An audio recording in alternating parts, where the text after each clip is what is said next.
बिस्मिल्लाहिर्रहमानिर्रहीम। साढ़े सामने अज जिहड़ा मौजू है वो कश्मीर की सूरत हाल है।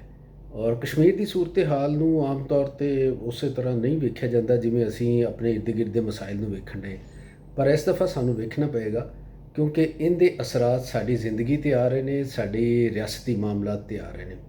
तो उत्थे होया कि कई दिन तो खबरां आईयां ने कि कश्मीरियां ने एहतजाज किया कि उत्थे जनाब जी उन्होंने बिजली वो महंगी मिल रही, आटा महंगा है। फिर उनके नाल एक बड़ा दिलचस्प नुकता जिहड़ा उन्होंने चुक्या वो हैगा सी कि उन्हां दी जिहड़ी कबीना दा जिहड़ा हजम हैगा वे वो कश्मीर के लोगों की जरूरत तो ज़्यादा है। उन्हों का ख्याल है कि कुछ लोगों को राज़ी करने वास्ते वज़ीर बनाया गया है, तो इन्हां दे उत्ते जिहड़े अखराजात हो रहे हैं वो पूरे करना कश्मीर वास्ते मुश्किल है। इस वास्ते एक कबीना का साइज़ घट किया जाए। अच्छा, ये इशू होण बुनियादी तौर पर समझाने वास्ते यह है, लेकिन ये इशू अगे वधिया किवें और इहदे विच नवीं चीज़ां किहड़ियां ऐड होंदियां गईयां और वो नवीं चीज़ां जदों शामिल होईयां तो फिर उनकी वजह नाल इनकी संगीनी दे विच कितना इजाफा होया और पाकिस्तान दे विच तशवीश जिहड़ी इहदे उत्ते ज़ाहिर की जा रही उनकी वजूहात की ने, ये असीं वारी वारी गल्लां जिहड़ियां ने वो सामने रखने। तो जनाब गल है कि ये एक हफ्ता पहले की गल है कि अनाउंस किया गया कश्मीरियों के आम लोगों वालों कि इहदे उत्ते मुजाहरा किया जाएगा, एहतजाज किया जाएगा। उन्होंने दे एहतजाज तो पहले ही जिहड़े कानून नाफज करने वाले कश्मीर के इदारे सन उन्होंने पोजिशनां लैनियां शुरू कर दित्तियां और ये भी इतलात आनियां शुरू हो गई कि उत्थों की गवर्नमेंट नूं कहा गया कि सख्ती दे नाल इन्हां दा इंसदाद किया जाए, रोकया जाए लोगों को। ये जो खबरां कश्मीर च पहुँचियां तो लोग होर मुश्तैल होए। इस इश्तियाल की वजह की सी? कहा जाता है कि कश्मीर के कुछ लोगों ने जी मेरी गल हुई उत्थे उन्होंने कहा कि इनदे विच कई तरह की नाराज़गियाँ शामिल हो गई। एक तो नाराज़गी है कि कश्मीर के लोगों का यह ख्याल है कि जदों रजीम चेंज ऑपरेशन होया तो इत्थे तहरीक इंसाफ नूं खासी जिहड़ी पजीराई हासिल सी। उहदे विच ये भी लोग दसदे ने कि कुछ इंतज़ाम मसनूई भी हैगा सी। ते उस इंतज़ाम दे विचों अगे ये होया कि ये जनाब इनके नतीजे दे विच वो गवर्नमेंट नूं हटा दिता गया जिहड़ी तहरीक इंसाफ की हामी सी, और फिर वो गवर्नमेंट जिहड़ी उहदे नाल जिहड़े लोग सन उन्हां नूं टुकड़ियां 'च वंड दिता गया। ये उतली सतह के उत्ते इंतजाम सन, लेकिन पब्लिक की सतह के उत्ते जिहड़े सेंटीमेंट हैगे ने वो अपनी जगह पर रहे। तो लोगों के विच एक नाराज़गी, गुस्से, इश्तियाल वो उनके जज्बात मौजूद सन। ये एक हिस्सा है। दूसरा हिस्सा ये वे कि उत्थों के लोगों का यह कहना है कि एक ही माहौल होया कि पाकिस्तान से हुकूमत तब्दील होंदी है तो नाल ही आज़ाद कश्मीर की हुकूमत तब्दील हो जाती।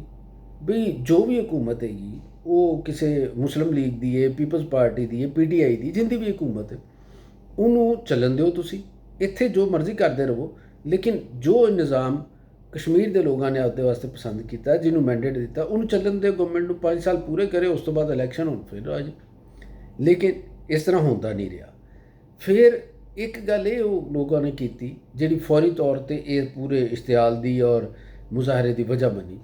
उनदे विच ये सी कि जिहड़े बिजली पैदा करते 3500 वाट जी मैगावाट जी बिजली है पन बिजली तो वो कश्मीर दे विच पैदा होती। कश्मीर के लोगों का यह कहना है कि जिहड़ी उन्हां दी लागत हैगी बिजली की उनके मुताबिक कीमत ले लैन, जिन्नी कश्मीरी कीमत बिजली इस्तेमाल करते हैं वो लागत के मुताबिक उन्होंने को वसूल कर ली जाए कीमत, जबकि जो अगे वसूल किया जा रहा सी उहदे उत्ते कोई टैक्सिस ने शामिल और कीमत भी ज़्यादा।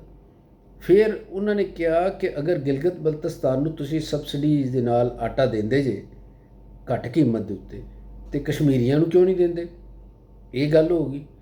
और तीसरी जी वड्डी गल है और उन्होंने असीं बाद में ज़रा डिटेल नाल ही वेखांगे कि कश्मीरियों की जी जरूरत है उतों का जो कॉन्स्टिट्यूशन ने कहा कि 16 रुकनी तक कमीना रखी जाए, लेकिन इस गवर्नमेंट ने 30 रुकनी कमीना बनाती। 30 वजीर ने, बाद मुशीर भी शामिल ने, और भी बहुत सारे लोग जोड़े ने, तो वो तादाद कोई 60-70 बन जाती।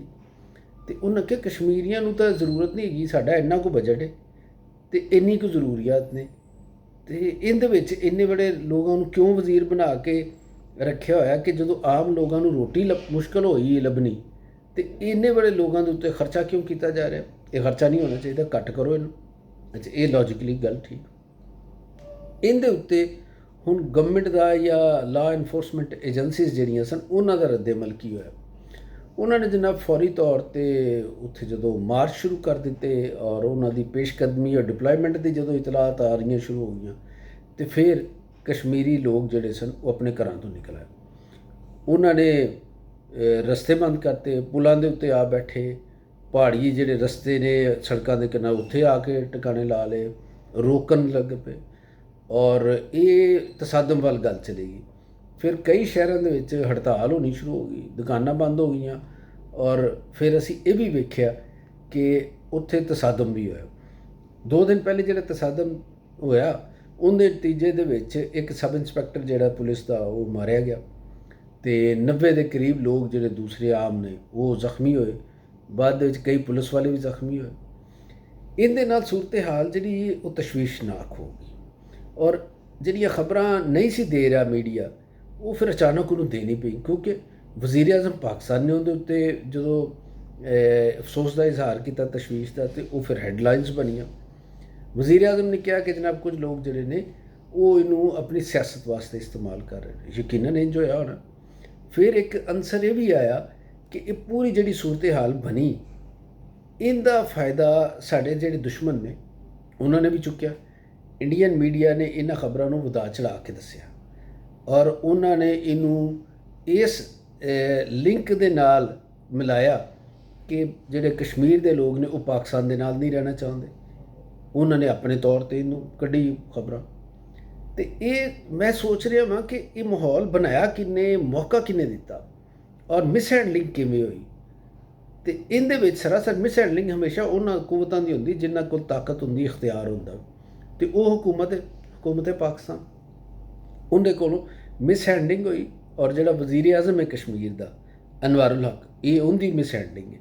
ਉਹ ਸਿਚੁਏਸ਼ਨ ਨੂੰ ਸਮਝ ਨਹੀਂ ਪਾਇਆ, ਔਰ ਉਹ ਬਰ ਵਕਤ ਜਿਹੜਾ ਹੈ ਹਕੂਮਤ ਪਾਕਿਸਤਾਨ ਦੇ ਨਾਲ ਮਸ਼ਵਰਾ ਨਹੀਂ ਕਰ ਸਕਿਆ, ਹਾਇਰ ਅਥਾਰਟੀਜ਼ ਦੇ ਨਾਲ ਮੁਸ਼ਾਵਰਤ ਨਹੀਂ ਕਰ ਸਕਿਆ ਉੱਥੋਂ ਦਾ ਵਜ਼ੀਰ ਆਜ਼ਮ, ਔਰ ਲੋਕਾਂ ਦੇ ਵਿੱਚ ਜਿਹੜਾ ਗੁੱਸਾ ਹੈ ਉਹਦੀ ਅਸਲ ਵਜ੍ਹਾ ਔਰ ਤਸਵੀਰ ਨਹੀਂ ਪੇਸ਼ ਕਰ ਸਕਿਆ। ਹਮੇਸ਼ਾ ਮੈਂ ਤੁਹਾਨੂੰ ਦੱਸਾਂ, ਮਿਸਹੈਂਡਲਿੰਗ ਉਦੋਂ ਹੁੰਦੀ ਹੈ ਜਦੋਂ ਕੋਈ ਇੱਕ ਬੰਦਾ ਦਰਮਿਆਨ ਵਾਲਾ ਉਹ ਚੀਜ਼ ਨੂੰ ਔਰ ਉਸ ਇਸ਼ੂ ਨੂੰ ਪੂਰੀ ਤਰ੍ਹਾਂ ਸਹੀ ਤਰ੍ਹਾਂ ਦੱਸਦਾ ਨਹੀਂ ਕਿਸੇ ਨੂੰ, ਮਸਲਾ ਹੱਲ ਕਰਨ ਵਾਲਿਆਂ ਨੂੰ, ਔਰ ਉਹਨੂੰ ਆਪਣੀ ਇੱਕ ਅਨਾ ਦਾ ਇੱਕ ਜਵਾਜ਼ ਬਣਾ ਲੈਂਦਾ ਹੈ, ਅਤੇ ਉਹਦੇ ਨਤੀਜੇ ਦੇ ਵਿੱਚ ਫਿਰ ਪ੍ਰੋਬਲਮ ਹੁੰਦੀ। ਇੱਥੇ ਵੀ ਸਾਨੂੰ ਇੰਝ ਹੀ ਨਜ਼ਰ ਆਇਆ ਕਿ ਕਸ਼ਮੀਰ ਦੇ ਮਾਮਲਾ ਦੇ ਵਿੱਚ ਖਰਾਬੀ ਹੋਈ, ਔਰ ਖਰਾਬੀ ਇੰਨੀ ਡੀਪ ਸੀ, ਲੇਕਿਨ ਇਹਨੇ ਉੱਥੋਂ ਦੇ ਵਜ਼ੀਰ ਆਜ਼ਮ ਨੇ ਦੱਸਿਆ ਨਹੀਂ ਅੱਗੇ, ਔਰ ਜਿਨ੍ਹਾਂ ਨੂੰ ਦੱਸਿਆ ਵੀ ਉਹ ਵੀ ਇਹਦਾ ਪੂਰੀ ਤਰ੍ਹਾਂ ਅਹਿਸਾਸ ਨਹੀਂ ਕਰ ਸਕੇ। ਉਹਨਾਂ ਕੋਲ ਵੀ ਤਾਂ ਆਪਣੇ ਜ਼ਰਾਏ ਹੈਗੇ ਨੇ, ਅਤੇ ਉਹਨਾਂ ਨੇ ਵੀ ਇਹਦੇ ਉੱਤੇ ਬਰ ਵਕਤ ਫੈਸਲਾ ਨਹੀਂ ਕੀਤਾ।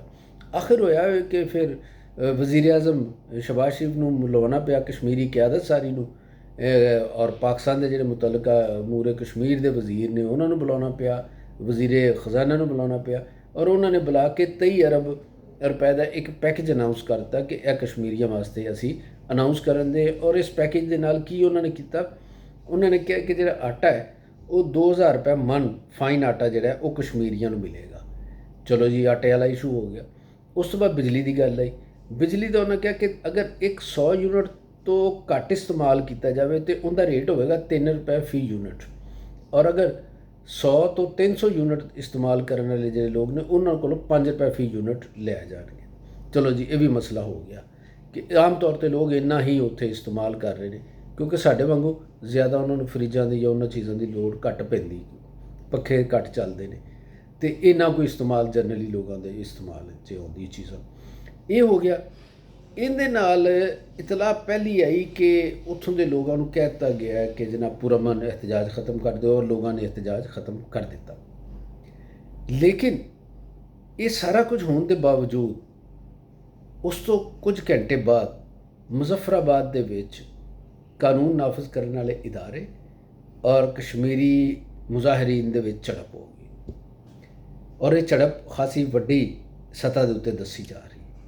ਇਹ ਮਾਮਲਾ ਲੱਗਦਾ ਕਿ ਕੁਝ ਐਸੀ ਕੁਵਤਾਂ ਐਕਟਿਵ ਹੋ ਗਈਆਂ ਨੇ ਜਿਹੜੀਆਂ ਇਹਨੂੰ ਠੰਡਾ ਨਹੀਂ ਹੋਣ ਦੇਣਗੇ। ਇਹ ਪਾਕਿਸਤਾਨ ਦੇ ਮਫਾਦ, ਸਾਡੀ ਸਿਆਸਤ ਦੇ ਮਫਾਦ ਔਰ ਰਿਆਸਤ ਦੇ ਮਫਾਦ ਦੇ ਖਿਲਾਫ ਹੋ ਰਿਹਾ ਉੱਥੇ ਜੋ ਕੁਝ ਹੋ ਰਿਹਾ ਹੈ।